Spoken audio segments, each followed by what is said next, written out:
Rome, the center of the world, a city of marble, ambition, power. For centuries it had been run by generals, statesmen, philosophers, men of gravitas, men of substance. But then, in 180 AD, the keys to the empire were handed to a man with the temperament of a spoiled rock star and the impulse control of a toddler with a catapult. His name was Commodus. He wasn't interested in governing. He wanted one thing: showbiz, absolute, blood-soaked showbiz. His father, Marcus Aurelius, was a philosopher-king. Commodus, his son and heir, was not. Born with a silver spoon and the soul of a pit fighter. The age of reason was over. It was going to be spectacular. An emperor fighting as a gladiator. Let that sink in. It was beyond scandalous. It was sacrilege. Gladiators were the lowest of the low, slaves, criminals, prisoners of war. For the supreme ruler to descend to that level was unthinkable. But Commodus didn't care about tradition. He didn't care about dignity. He cared about applause. He craved the visceral thrill of combat and the adoration of the plebs. And he was the emperor. Who was going to stop him? He made his grand debut in the Colosseum itself. The senators present must have been having a collective aneurysm. Of course, these weren't exactly fair fights. You don't get to be emperor by being a fool. Terrified nobles faced him with weapons that would shatter. He had the finest steel. He would strut and dispatch opponents with theatrical flair, heavily assisted. The people went wild, their champion, their hero, the ultimate celebrity. He bled, or pretended to. He sweated. He fought. While the Senate fumed in silent rage, Commodus won the hearts of the mob. The greatest show on earth, starring the most powerful man on earth. And this was only the beginning. The madness was just getting warmed up. No, really, fighting gladiators wasn't enough. For an ego this size, it was just an appetizer. He needed more. He needed to be a god, not just any god, the best, the strongest, the most heroic. He needed to be Hercules, so he declared himself the reincarnation of the demigod. This was state-sponsored rebranding. Statues, coins, processions. He even dressed the part, lion skin cloak, golden club. Imagine politics with a man in a lion hat insisting you call him Hercules Romanus. He reenacted the labours with a Commodus twist. He fought real animals, often from a raised platform. He was building his legend, one spectacle at a time. A man who believes he is a god is dangerous to disagree with. He was a living deity, his whims, divine commands. And his whims were about to get far more expensive and unhinged. The peak of self-deification stood in the Colosseum. A god on stage, a city held breathless. Next, he would rename the world itself.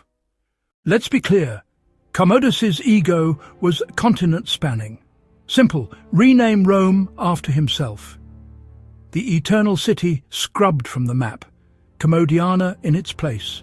Not a name change, a cultural reset, everything rebranded. Even the months became his titles: Lucius, Aelius, Aurelius, Commodus, Augustus, Hercules, Romanus. The legions became the Commodian legions.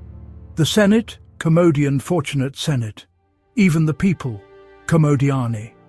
He tried to erase the millennium and replace it with himself.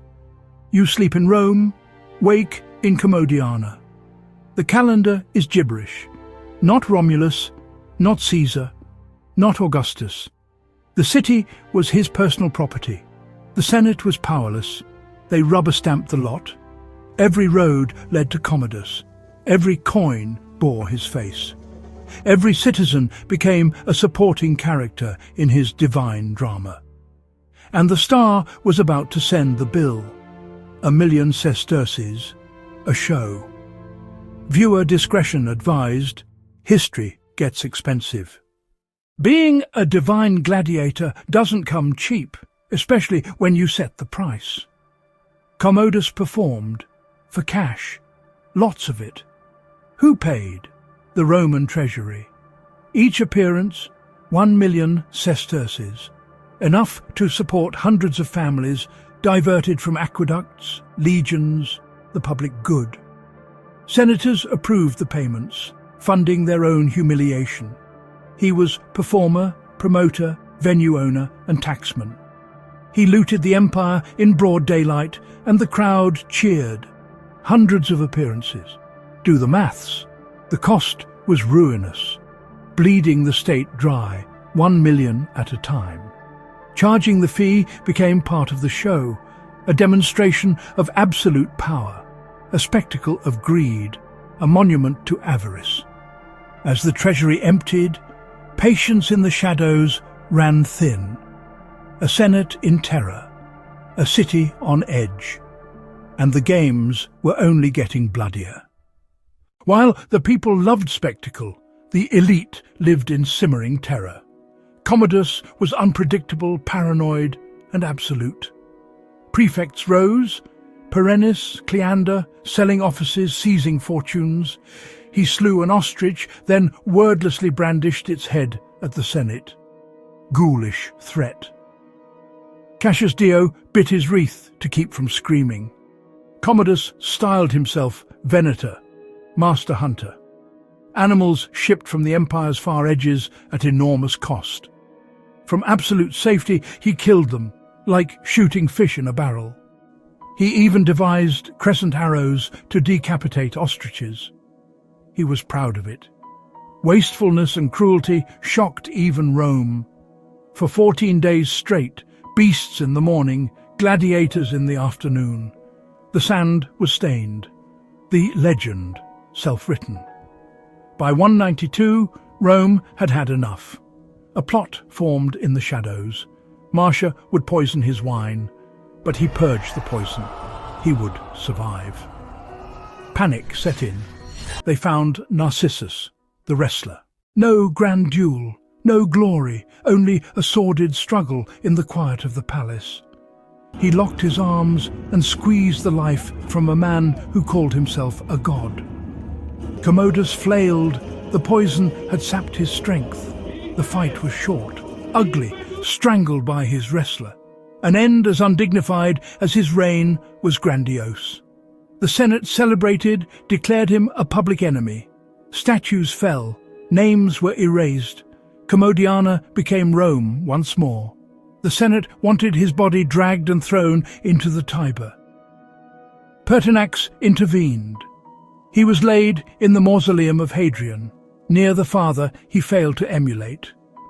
Marcus Aurelius, the philosopher-king, watched in marble. The madman was home, and the Roman Empire would never be the same again. Next, the emperors who followed, and the price Rome paid. Subscribe for more untamed history. This was Commodus. Glory, ego, chaos,